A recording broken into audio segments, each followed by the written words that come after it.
All right, how is it going, everyone? Thank you for tuning in to another episode of Forward Thinking Founders. Before we get started with this episode, I have to tell you about the new program we just launched, Angel Invest in Forward Thinking Founders. If you've been getting value out of the podcast over the last year, if you've liked the guest, if you want to interact with the guest at meetups, if you want to join us in an online community, if you want premium content, and you don't want ads anymore, please become an angel investor in this podcast. You don't need to be an accredited investor. All you need is $10 a month or $100 a year. If you're interested in supporting the podcast and getting all these extra perks, go ahead and check out glow.fm/F20R. And there you can read all about it. You can become an investor. You can get all the perks.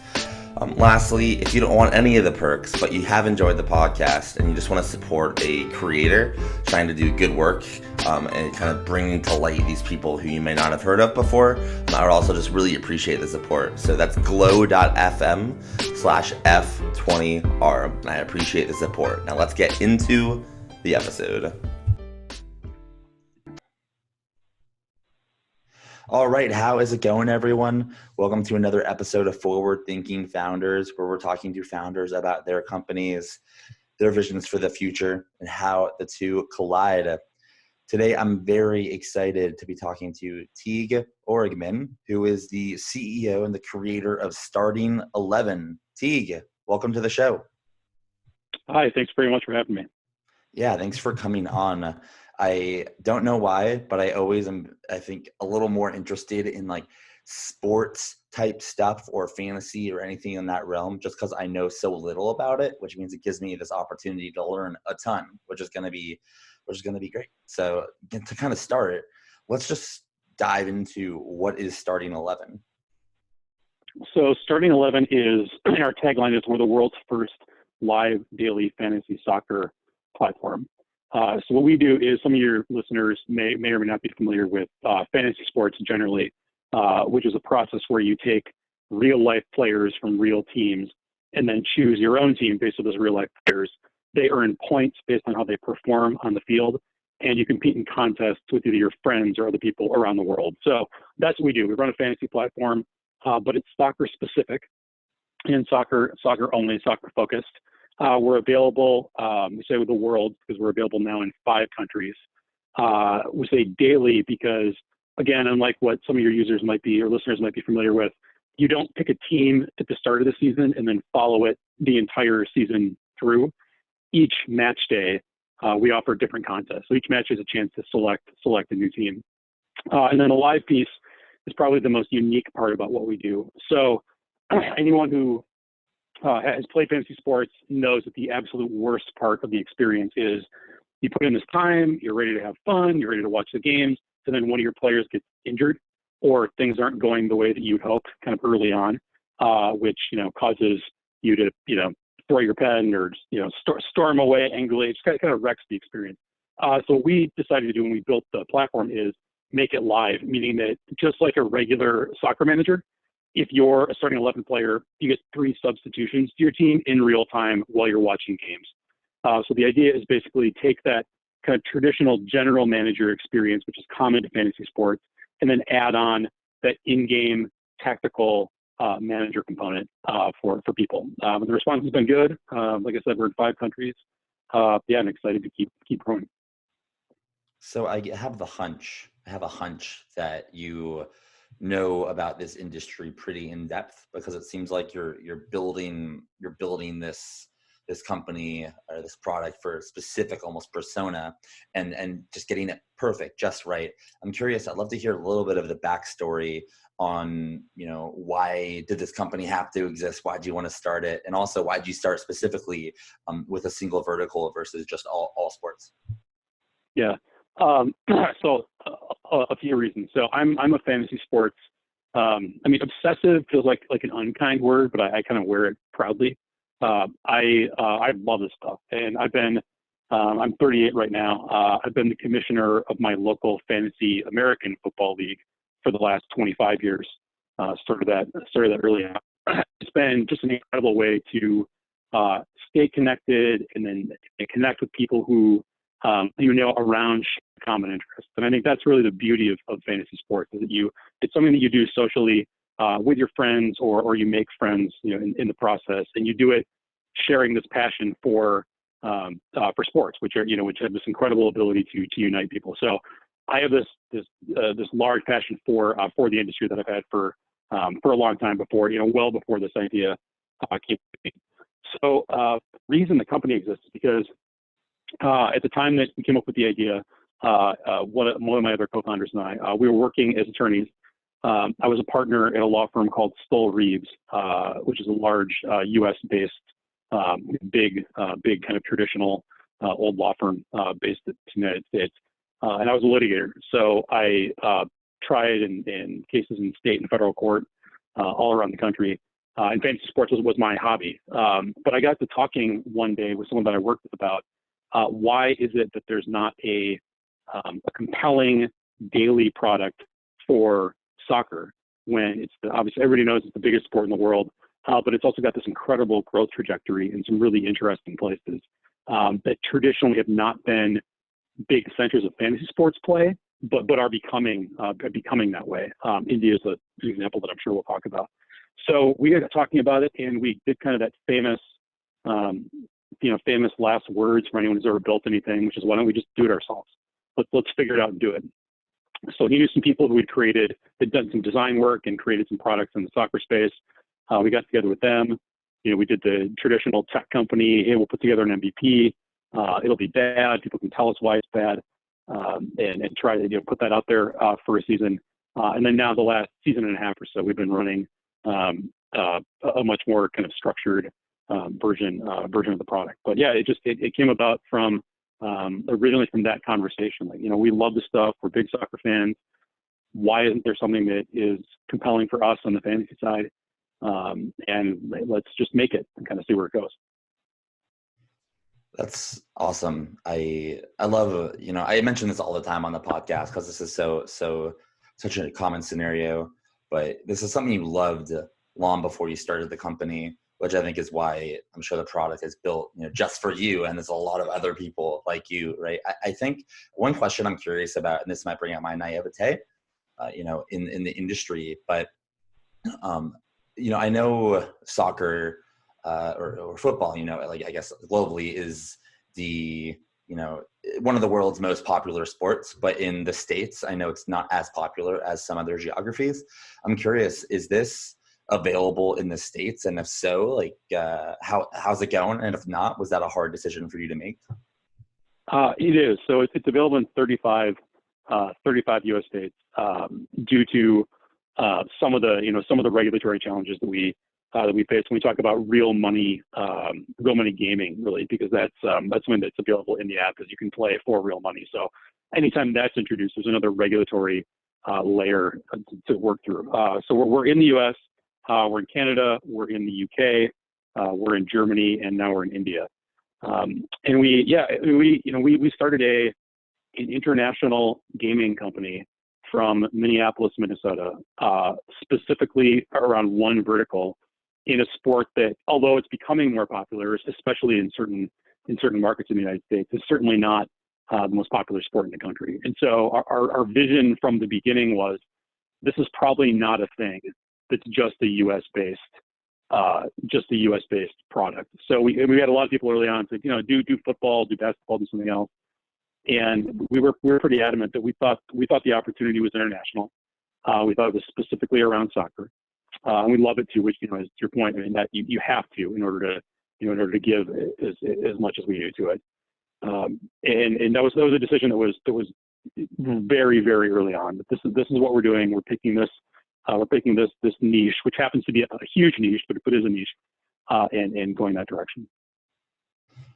So let's walk through what a typical user experience is like. I have played fantasy football in the past, where it was, I think what you mentioned, you have a season and it just kind of, it starts and it ends, and it's one, a single team and whatnot.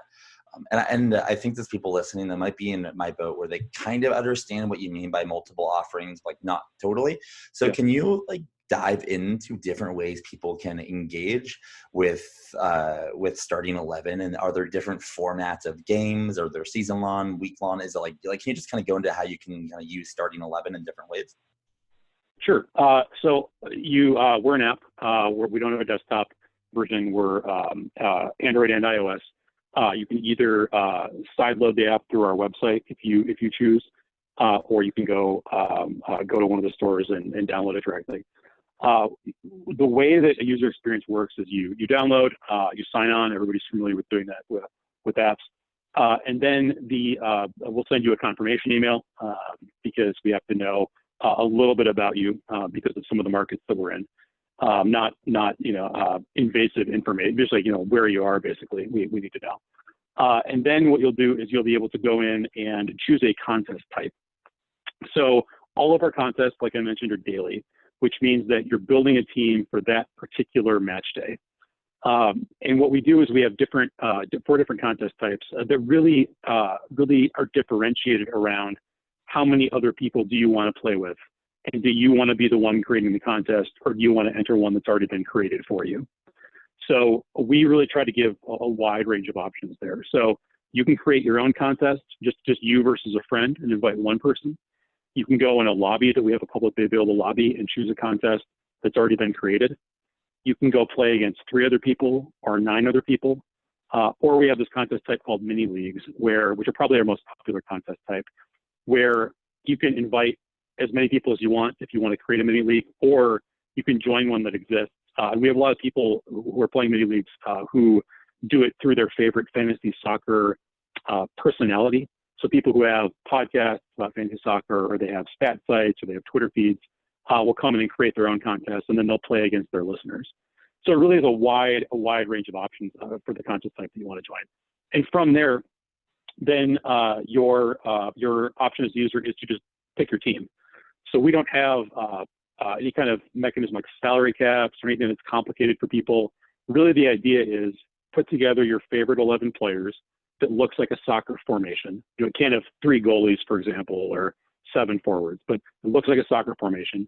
We give you all the information in the app that you need to make those decisions in terms of the latest news about players, how many points they scored their last few matches, whether they're likely to start in the upcoming match. We want to make that all an experience that people have within the app. They don't have to go anywhere else. You can build your team. You pick your favorite 11. You pick a captain that earns you double the points on your squad. So you pick your most important player.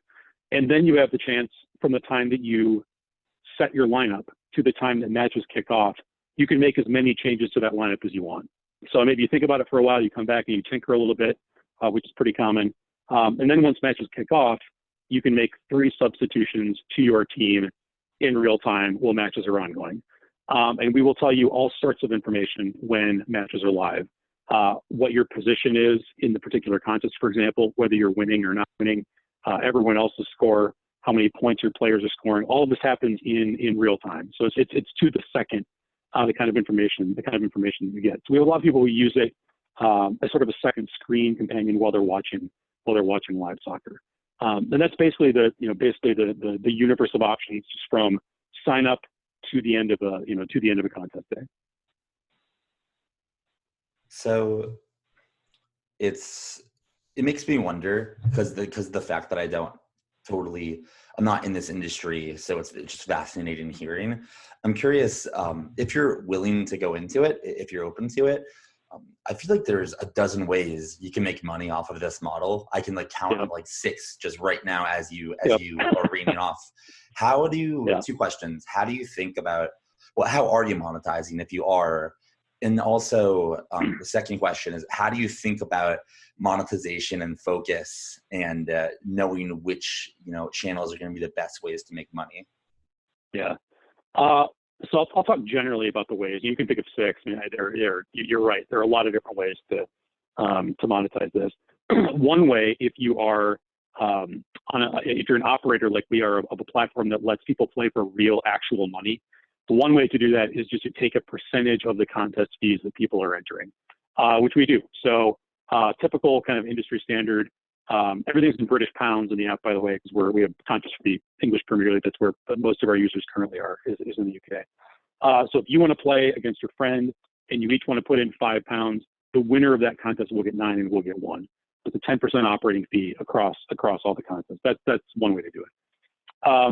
The other kind of major monetization option, which is not just us, but is spread across the industry, is found in the data that we are required to collect because of the regulated markets that we're in around some of the user experience pieces. So, for example, we have to geolocate our users because we have to know: are you in an area where you can play for real money, or are you in an area where you can't?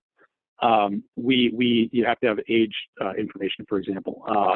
We know about people's favorite players because of who they choose in the app. We know about when they're most engaged with the live soccer that they're viewing because we can tell when they're making substitutions and then why they're making substitutions.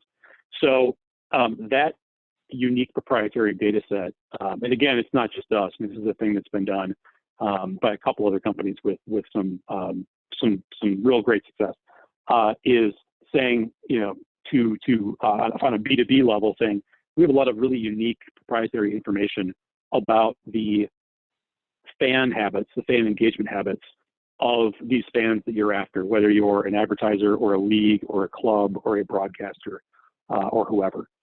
Because kind of the number one thing in the sports space right now is really data, and it's fan engagement data. And that's really what we are as a company. And so those are a few. There's, of course, anything people kind of do normally in apps to monetize in terms of just straight ad work is an option. Because we're the first ones who have created this live substitution piece, we get requests from time to time to do white labels for other leagues around the world or other clubs. And it's not something that we have been interested in doing so far, but that may change in the future, kind of depending on, just kind of depending on what our needs are and where we're at in the next 12 months or so. So yeah, there are just a lot of ways to potentially monetize what we're doing. I feel like it's a question that a lot of very early stage founders or aspiring founders think of, like, oh, which way should we charge? This way. But I think the most important thing, in my opinion, is just picking a way and seeing if people will give you money. whoever you charge, you'll always be able to iterate. But I just think people wait way too long to ask for money. Yeah, I agree. I mean, this space is kind of unique in that way, because we do have a couple of companies that aren't competitors of ours, but are adjacent to us, doing other sports, for example, or season-long stuff, where they're pretty open about. We don't really monetize early. We don't really care about that. We care about getting a critical mass of users on the site because there are so many network effects of what we do. And that can work, and that's worked for some people. But I agree with your point, which is, for us, for example, we have a framework for decision making on those things. It goes back to what is our end goal, what are we trying to accomplish. So our decisions get run through that framework. And if you don't know the ways in which you're trying to monetize, that's hard to do. So it's important to have a plan and then contingency plans, and then be pretty honest about whether they're working or not, and be able to move, to your point, as quickly as you can. Definitely. Well, my last question, specific to your company, is I feel like you have something really unique and creative, and I have a hunch that there's a lot of running room. What is the next decade look like for you? And if you have to paint a vision for what you're building and what it could be, I would love to hear it. Yeah. I think the ultimate what this could be is that if you're a fan of soccer anywhere in the world, and you are consuming live soccer content, you're either doing it on Starting 11 or Starting 11 is a companion to the way that you're already watching live soccer anyway. I mentioned that we're in 5 countries. We just launched in India. We're going to be in more than 5 countries. I mentioned that we do contests for the English Premier League. We're going to have contests in relatively short order for more than just the English Premier League. So, for us, is really, we're at the point where we've spent a considerable amount of time being really thoughtful about how we built this and putting a lot of building blocks in place from a technology standpoint, from a data feed standpoint, from an IP standpoint, from a regulatory perspective. We put a lot of really sound building blocks in place. And now we're at a point as a company where we're ready to scale. We are prepared on all fronts for the scale process. So I think 10 years in what we do is just forever. I mean, we try to have a long view of things, but that's so long. I mean, this industry didn't exist on the daily side 10 years ago. I mean, there's no such thing. Now there are there have been $3 billion companies that have come out. So it's hard to say 10 years. I think that shorter term than that, we want to be the largest fantasy soccer company in the world, and be synonymous with fan engagement around soccer in lots of different markets. All right. I like it a lot, and I hope it all comes true. And 10 years from now, or 5 years from now, you're on a whole nother mountain looking at the next mountain. That's the beautiful thing about business and startups. There's always something else to do, somewhere else to go. So thank you for kind of sharing that with me. Something I want to shift a little bit into now is, before the show, we were talking about how you've had some experience in working or with like breaking into regulated markets and just kind of navigating that world. And I will be totally honest and tell you, I know nothing about that. So I am excited to learn once again. So to start, I'd love to talk about that. So to start, what is your, high level, what are your thoughts on breaking into a regulated industry or regulated geography on a very high level? And then we will obviously drill down, but just kind of starter thoughts. I'd love for you to kick it off. Well, I think that when you're a startup founder and you're relatively early on, like one of the questions you're going to get asked a lot by people, customers, investors, whoever is, give me some defensibility around this. Explain to me why not everyone can just do this. And one of the answers when you're in a regulated market is because other people can't overcome the regulatory barrier to be able to do what we do. So in our case, and this isn't unique to us. This is a common problem in our space and in some other spaces too. You've got multiple regulatory layers that you need to think about, design around at the outset, and then be able to navigate in terms of actually meeting the regulatory challenge.